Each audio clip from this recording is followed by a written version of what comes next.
A judge ruled today to take the money away from the couple and to account for every single dime that was raised in a GoFundMe account. They used thousands of it to go on lavish trips, shopping sprees, and to gamble. My 13-year-old daughter is afraid to sleep in her own bedroom because she's fearful of what might happen to her. And let me be clear, the claims that were used about the public donation to buy a home or anything else are completely false.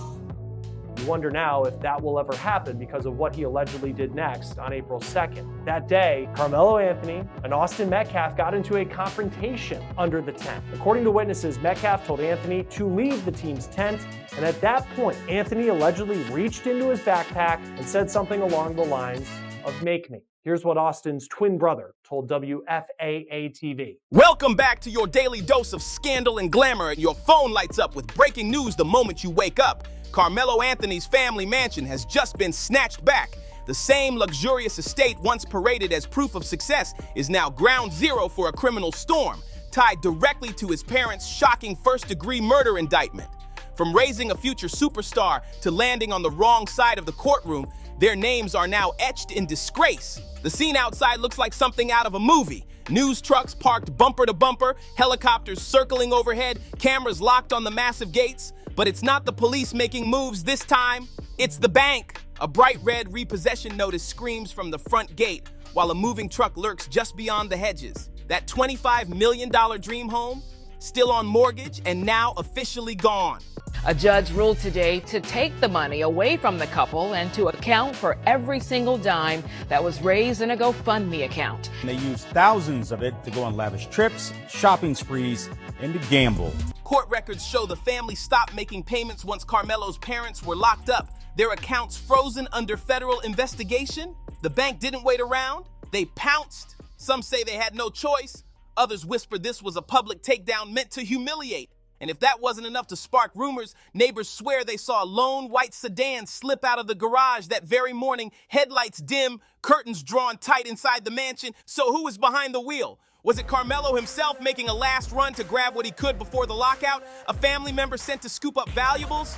Or maybe it was someone who knew the house never truly belonged to them in the first place? The whispers are deafening. Was it all smoke and mirrors? A lifestyle built on borrowed time? My 13-year-old daughter is afraid to sleep in her own bedroom because she's fearful of what might happen to her. And let me be clear, the claims that were used about the public donation to buy a home or anything else are completely false. And here's the real question blasting through every headline. If the entire legacy of your family crumbled in front of the world, how would you handle it? Online, the clips are everywhere. Shaky cell phone footage from across the street shows the once untouchable Anthony estate being quietly stripped of its glory. No flashing lights, no screaming sirens, just the eerie silence of a silent takedown. On camera, uniformed officials march up those towering stone steps like it's business as usual. A repo officer calmly clutching a clipboard. A locksmith drilling through the front lock with surgical precision. The mansion that once screamed luxury now looks like the stage of a quiet execution. This isn't just foreclosure, this is theater.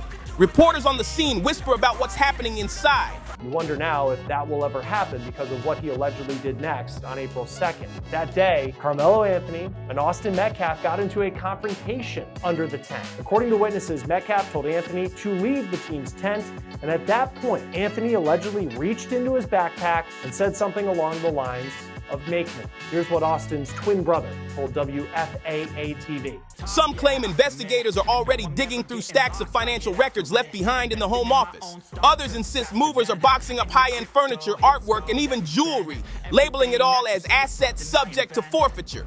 Every new rumor makes the image more surreal. Just days ago, the place was glowing with holiday lights and celebrity cars. Now it's nothing but heavy footsteps and camera shutters clicking in the cold air, and the gossip online explosive. People are asking if this mansion was even real in the first place or just another piece of an illusion built on frozen accounts. Property records confirm the house was tucked under a family trust, but leaked bank documents tell another story. The mortgage payments, all tied back to those very accounts federal investigators investigators have marked with red flags for suspicious activity. So the million-dollar question is hanging in the air. Is this repossession legal justice or a flat-out heist? When it feels like someone's straight up stealing the house right in front of the world, what's the next move? College funds, luxury cars, shiny jewelry? The questions are piling up fast, but now it's bigger than curiosity. It's about justice. Would you be suspicious or sympathetic if your neighbor's entire empire collapsed overnight? That same afternoon, cameras caught Carmelo Anthony stepping out of the courthouse, and the footage says it all. No entourage, no flashy spokesperson, just Carmelo walking slowly toward a waiting black SUV. He glanced at the sea of reporters but didn't utter a single word. And that silence, it spoke louder than anything he could have said. You could feel the weight of someone who just watched his family's world ripped apart on live TV. Inside the courtroom, things were no calmer. Prosecutors dropped a bombshell revised financial timeline weeks before the alleged crime even took place. They flagged massive cash transfers, sudden bursts of spending, and shocking shifts in the Anthony family lifestyle. Witness after witness was paraded in, real estate brokers, bank clerks, even a former housekeeper spilling details about what went down behind those iron gates. But the moment that froze the room came from the family's own former financial advisor.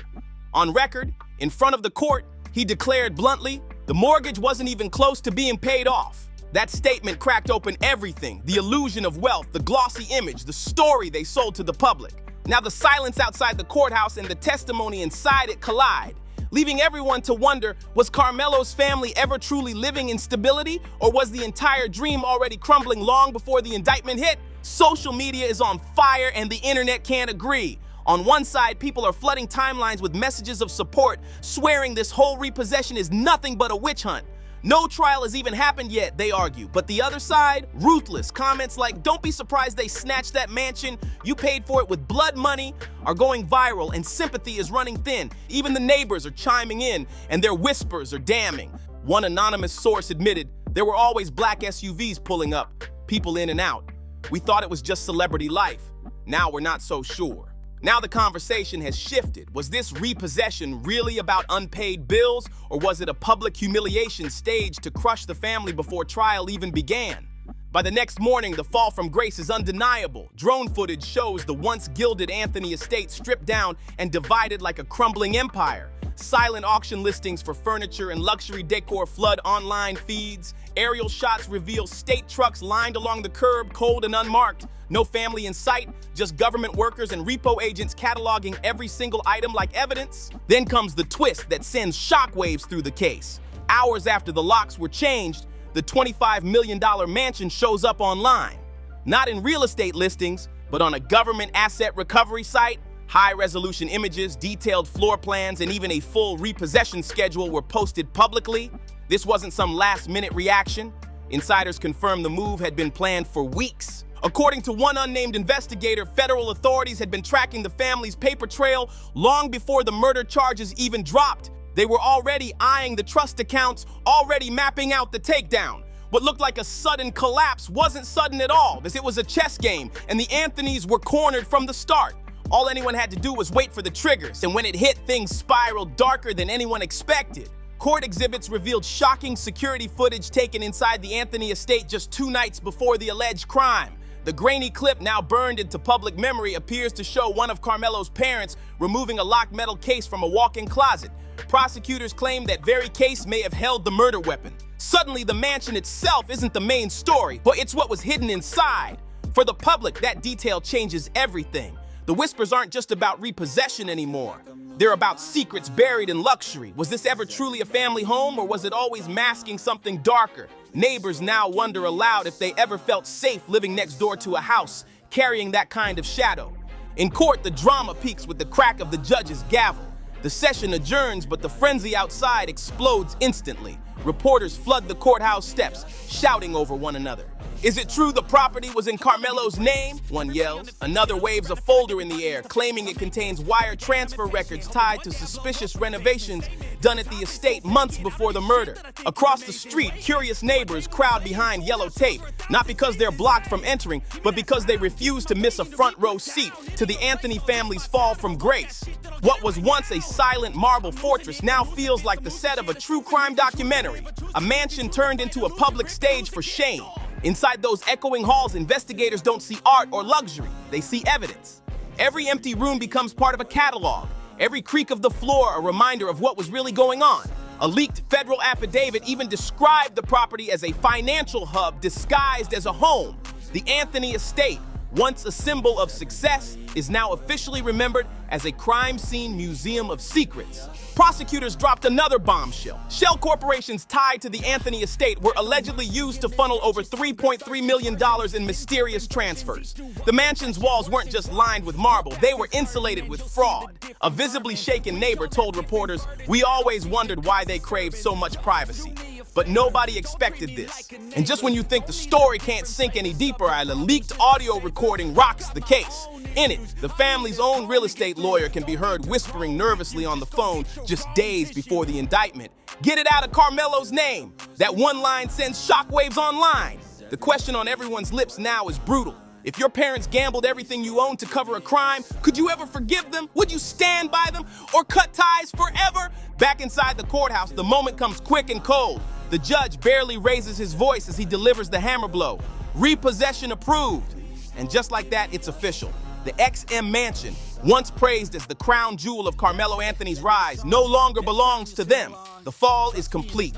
Carmelo's parents sit in silence as the words echo. His father's mouth twitches. His mother's shoulders slump under the weight. Their attorneys refuse to look up, avoiding eye contact with anyone in the room. It feels like watching the climax of a movie, except this isn't fiction and the ending is permanent. Outside, reporters scramble to scream headlines into microphones, one even blurting out the word foreclosure. Technically, it's not foreclosure, but perception is everything. And perception is already branding this as the foreclosure of a dynasty. Inside, a slideshow of damning documents flashes on the courtroom screen. Missed payments, frozen accounts, red flag transfers. From the gallery seats, you catch glimpses of a single wire transfer. One that looks eerily identical to the transaction prosecutors tied directly to the murder investigation.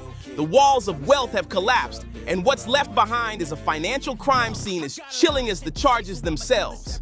The eerie overlap between the last mortgage payment and the purchase of the alleged weapon was even pointed out by a prosecutor, though it never officially entered the record. Still, the implication couldn't be clearer. Was the estate itself part of the cover-up?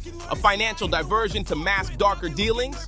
Or was it all just a brutal coincidence, a payment falling at the worst possible moment? It leaves the public rattled, because if you saw the same suspicious pattern, would you step forward or brush it off as bad timing? That's the chilling question now, as this saga unravels through leaked bank records, shaky videos, and damning documents. The walls around the Anthony legacy aren't just cracking, they're collapsing. Standing outside the once impenetrable estate, the atmosphere feels different now. The sleek iron gates sit slightly ajar, no longer symbols of prestige but of defeat.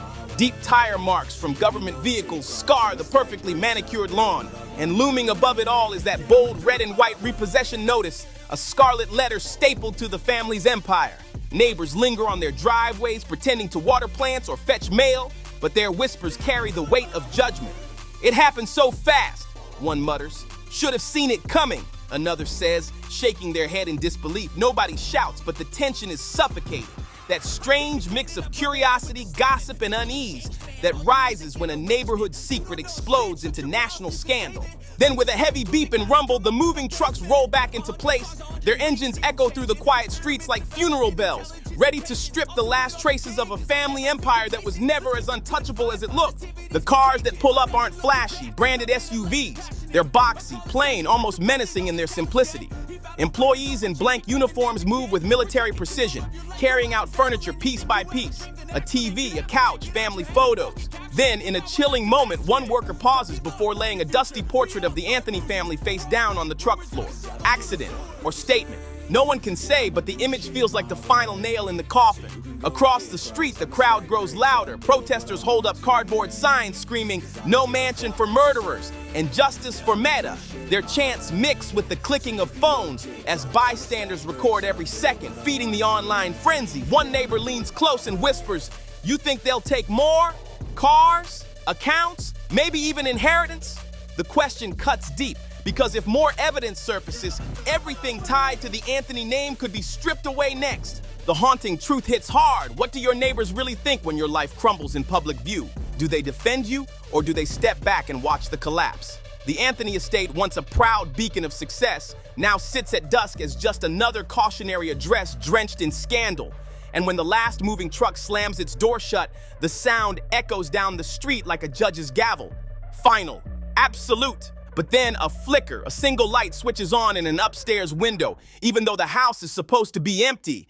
Is someone still inside clinging to the life they once lived?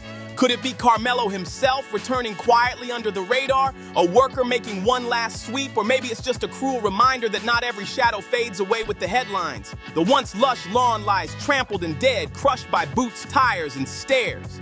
A news van crawls by slowly, snapping a few last pictures of the hollow driveway, but doesn't even stop. There's nothing left worth filming. Online, comment sections overflow. Legacy ruined. Family gone. House gone. Sympathy is rare. Cruelty is loud. But almost everyone asks the same thing. What comes next? And then another SUV rolls up. Out steps a man in a sharp black suit, tablet in hand. No entourage, no hesitation. He walks toward the mansion like he's done this 100 times before. A state representative, a financial official, whoever he is, his gaze lingers on the hollowed-out estate, eyes cold, unreadable. And with that, the story leaves us with one last haunting question.